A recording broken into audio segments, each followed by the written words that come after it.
Hey everyone, welcome to Neolife Cooking Club. Today we're doing Nilagang Baka. For a full list of ingredients, please check the description below. We'll start by preheating our roaster for 5 minutes.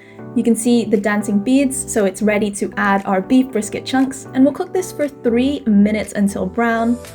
Now we can add our onion, our garlic, our broth, some boiling water, and whole peppercorns, plus any other desired seasoning.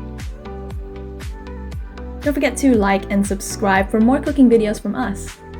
We'll cook this for 35 minutes on medium heat, and then we can add our corn, our potatoes, and cook for 25 minutes. Now it's time for us to add our pak choi, and we're gonna cook this for 5 more minutes. And there you have it, your Nilagang Baka ready to serve, the perfect dish for those hearty meals. Enjoy!